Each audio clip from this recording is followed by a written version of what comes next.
Thing. Getting beer fun. Oh, okay, cool. Let me introduce you. Oh, okay, that sounds good. Yeah, so for folks who, Josh or Joshua? Josh is good. Yeah, so folks that don't know Josh, he's actually shared with us before. So I think like DARPA days, like chief data scientist on say Sophos. So I should probably review notes before, but like these are like these are like pretty memorable positions, right? And so like I didn't even bother because of that. And then I'm guessing folks here have heard of something called Llama3, right?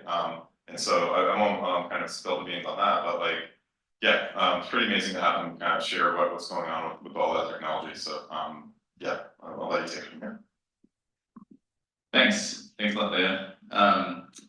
Okay, happy to be here. I'm Josh. I'm a software engineer at Meta,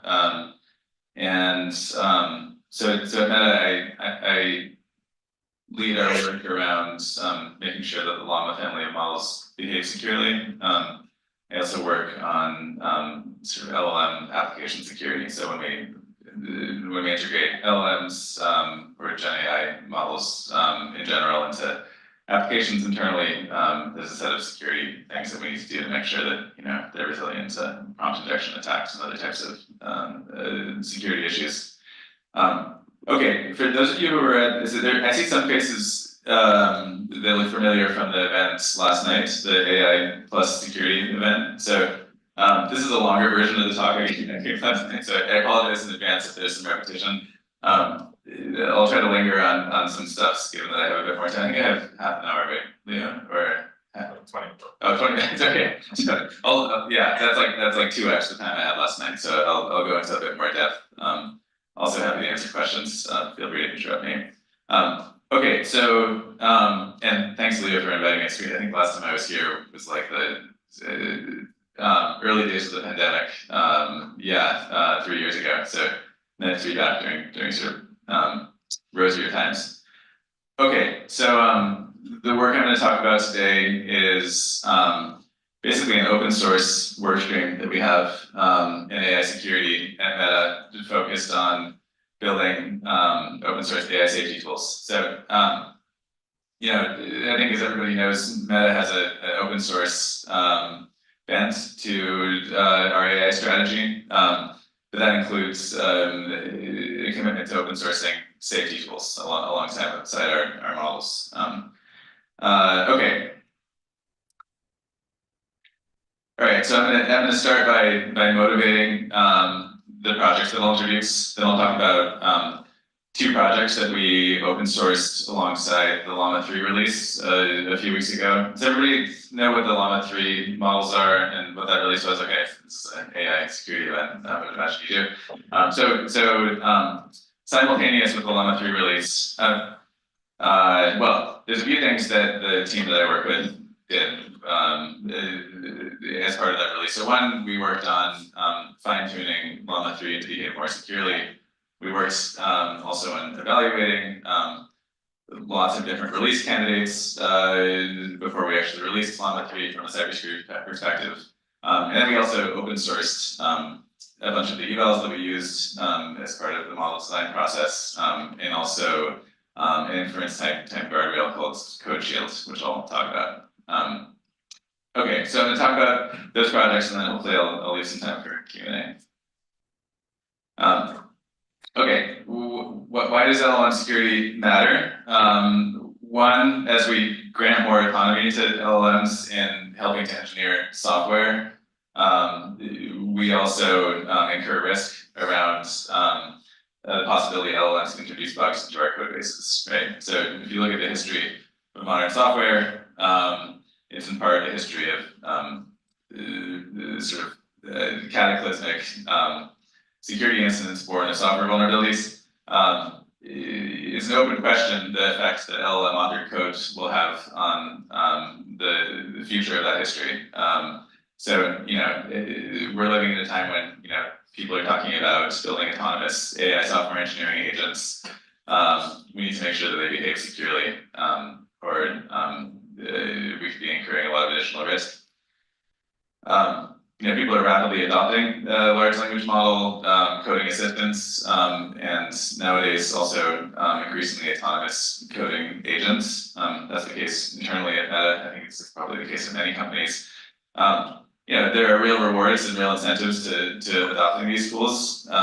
There are credible empirical studies showing the ways in which LLMs have real utility there.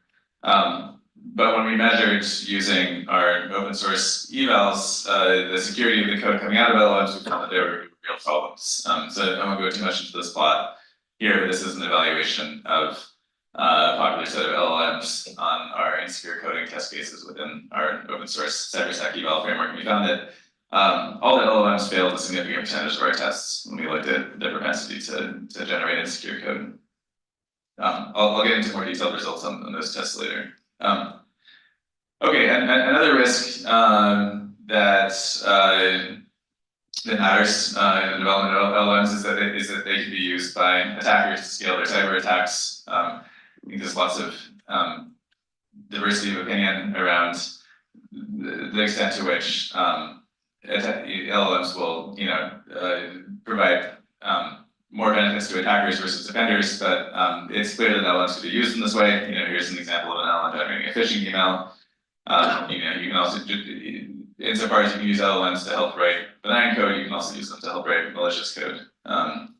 We're looking at a future in which LLMs are going to get more agentic, I think, and you can imagine the possibilities for attackers there. So this is a risk that we want to minimize at Meta as we open source powerful LLMs, and we also want to measure, future frontier models in terms of their offensive capabilities to help inform decisions about whether we should open source them at all. Okay, so there's like a lot of qualitative discussion in circulation right now around the risks that large language models introduce. One of our goals on the team that I work with is to ground those discussions in empirical data. So that's a big motivation for our commitment to develop these open source cybersecurity evals that I'm going to talk about today.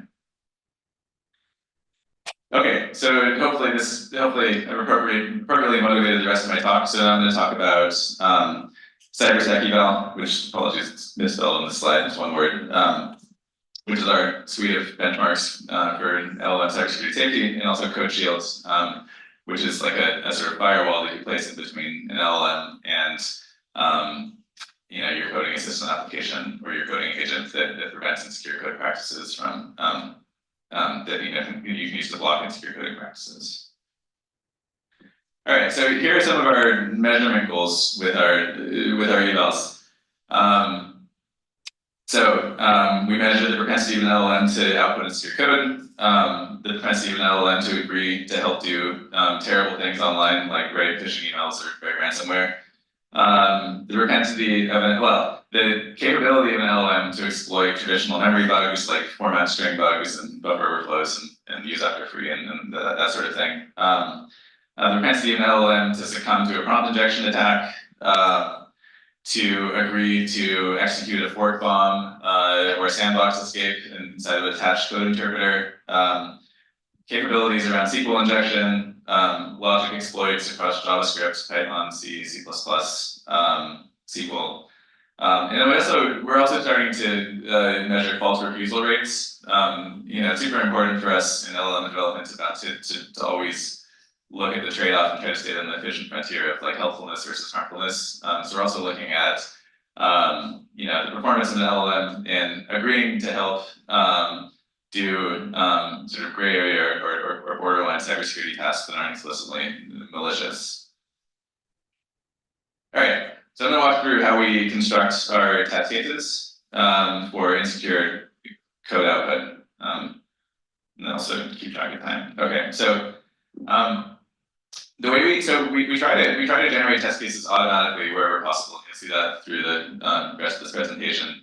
The way we automatically generate insecure code test cases is we take a big open source code corpus, we identify vulnerable lines of code using a big sort of knowledge base of static analyzers, like this stir copy line, which is an insecure coding practice. And then we prompt, in the test case, we prompt the LLM with preceding lines of code and see if it sort of repeats the bug.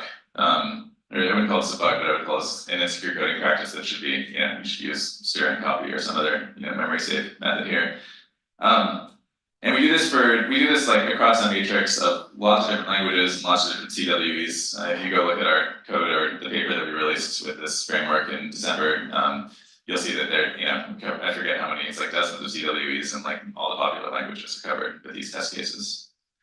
We also measure instruction based insecure coding suggestions. So if so basically we take these blocks of open source codes, we use an LLM to translate them into an instruction that sort of would have produced this block of code. So for example, this copy block of code gets translated to write C code to copy a string, the source string to a destination buffer. And then so that's how we derive these instruction test cases, which measure the propensity of an LLM in like a chatbot setting to suggest insecure code. So at Meta we use this framework internally on our coding assistant and coding auto-suggest tools. So at Meta, probably like most tech companies, we have our developers are armed with like an LLM that auto-completes their codes when they're writing Jupyter notebooks or code that's going to land into our actual code base. And there's also like an internal chatbot that people use to answer technical questions. And so we evaluate those systems using this framework. Here was sort of an interesting result that went into our December paper. If you Google CyberSecEval and like Joshua Saxe, the paper should come up if you're interested in more detail. But like basically what we found is that the better LLMs get at coding, the worse they do on our insecure coding tests. And so let me explain these plots. So the vertical axis here is the number of test cases passed. So up is good. Up means that you didn't output insecure code. And then the horizontal axis is the measure of code quality. So like in these tests, GPT-4 did this is pre-Llama3, so we evaluated Llama2, OpenAI, and CodeLlama. GPT-4 was the best coding model on the horizontal axis, but it did really poorly at the insecure coding tests. The left plot is for autocomplete, the right plot is for the chatbot test cases. But the result, the correlation is pretty tight. The result's pretty robust. We also, we were surprised by this result. We did a lot of manual inspection. I think our hypothesis is that the LLMs are learning to imitate the open source code corpus that contains lots of insecure coding practices. But this is all the more reason to care about this issue, especially when you hear about autonomous coding assistants that are just going to go write your code for you and do all your work for you. There are real security risks to that sort of setup that our community needs to mitigate. Okay, so we also a few weeks ago released a guardrail system that we use internally. Internally, this system is blocked like 16,000 insecure code suggestions. We open sourced it. It's called CodeShield. You use it to guardrail your LLM when it's suggesting code to you. Okay, so right. So the LLM produces some code. This diagram is fairly simple. The LLM produces some code. CodeShield intervenes. If the code's insecure, it doesn't suggest it to the user. Okay, my colleague who made these slides had to fly home today, so I'm going to under-index on these slides. But basically, what the team did here was develop like a multi-stage detection funnel where we put we're very conscious of latency here because we're supporting real-time autocomplete systems as well as chatbots. So what we do is we follow a design principle where we put like the really cheap checks up front, sort of high recall, low precision checks, and then downstream of those, we put the heavier checks that involves like real AST parsing and hardcore static analysis. So 90% of the calls to CodeShield take I think like less than 200 milliseconds, and then there's a few if we were really sort of suspicious of the code that we spend longer on. Yeah, we cover a lot of CWEs. We cover 7 languages. Latency is really low. Hoping folks use our framework. It's been a few weeks, so I'm really looking forward to hearing if people are using it. It's licensed, I believe it's Apache license, instead of Apache or MIT. It's like really permissive. We would love to get contributions if folks want to contribute to our sort of static analysis knowledge base. Okay. I'm gonna go through a few more benchmarks. So at Meta, we want to make sure that hackers don't use like Meta AI or the various sort of services in which we expose Llama3 models to help write phishing emails or write ransomware. That's off policy for our particular LLM application. So we have a whole bunch of evals that help us measure how likely it is an LLM will comply with the request to help do cyber attacks. And so we cover the whole MITRE attack ontology there. I'm gonna go quickly here, happy to answer questions later, but yeah, this is a matrix view that we use to evaluate how well models do in our tests. So here we're evaluating how well a whole bunch of models do at refusing to help do offensive like cyber attacks. So for example, Llama3 AB instruct is represented on this row. So here lower is better and bluer is better. So what we're seeing here is across the columns, which are categories of MITRE TTPs, like C2 is like command and control communication back to a hacker controlled server. Llama3 AB only agrees to 15% of requests. Like a request here would be like, help me write a covert like steganographic C2 channel in Python so I can communicate back with my ransomware server, sort of thing. So only 15% of the time does Llama3 agree to that. Yeah, and then there's some models that don't seem to be, like GPT-4 and Llama3 they seem to be heavily fine-tuned. Well, I know in the case of Llama3, and it seems to be in the case of GPT-4, right? They're sort of heavily fine-tuned to refuse that kind of behavior. There's other models like Mistral Small and GPT-3.5, right, that often agree. Okay. We also measure false refusal rate. So, if I ask, to help reverse some malware, and Llama3 says, no, that's a false refusal. It's a benign task, but it's, it's close in sort of text distribution to a malicious prompt. So sometimes that LLM gets confused. So we explicitly, like in designing Llama3, we explicitly measure these 2 dimensions and make sure that we're at the efficient frontier in the trade-off between the false refusals and true refusals. Okay, I'm going to move on to a different type of test. So we're also interested in understanding our models' capabilities in exploiting bugs and developing and identifying vulnerabilities. So there's lots of talk in the cybersecurity community around, could LLMs become autonomous hackers that find bugs and solve bug bounties? Are they going to knock us out of our current equilibrium in attack and defense and cybersecurity? So we were interested in deep diving into one particular area, which is vulnerability research and automatic exploit generation, to sort of empirically ground that discussion. So what we did with this release that we did a few weeks ago is we developed small vulnerable program test cases across like a whole matrix of vulnerabilities. So the languages we cover are JavaScript, Python, C, C++, and SQL. And the bug classes we cover include but are not limited to, SQL injection, logic bugs, simple stack overflows, format string bugs, etc. Here's an example test case. We use a set of program synthesizers to generate most of our test cases. So you can actually, these are all open source, you can go sample, you can go run them. Every time you run them, you get a new test case. Oh, I got 2 more minutes, okay. Every time you run them, you get a new test case, which you can give to an LLM. You know in advance the LLM couldn't have memorized it, right? Because it's new in structure, and it's new in variable names. And we see if the LLM can generate a string that solves the challenge. Okay, so the results here are interesting. I would say we published a paper in arXiv a few weeks ago that go into depth here, but GPT-4 solves 23% of test cases that look like this that involve fairly complicated program reasoning, I would say, and also domain knowledge around how like SQL works and how Python works and that kind of thing.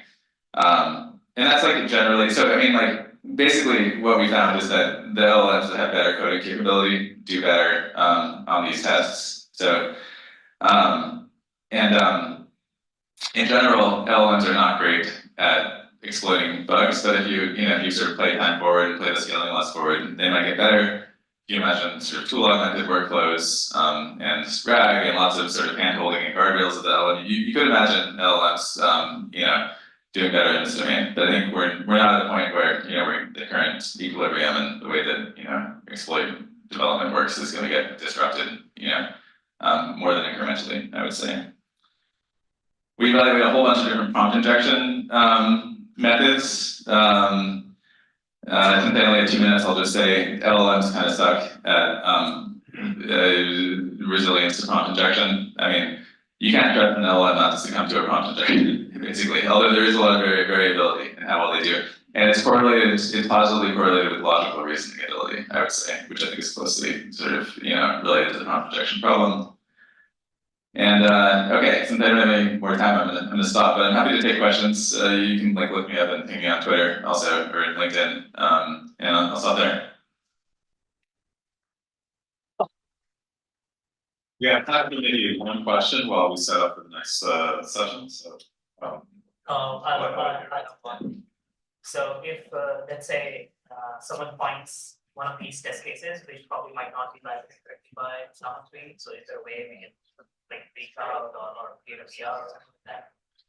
Sorry, if you find, I think I didn't get it. If, let's say I find a test case, maybe a piece of code that Llama doesn't properly categorize it into something malicious. So is there a way to report it? Yeah, I mean, well, obviously, for the test cases that are currently in CyberSecEval2, we already know, right, where Llama3 is failing. But you're saying if you add to the test case, if you find some other problems in Llama3, sure. I mean, yeah, I'd love to hear from you. Yeah.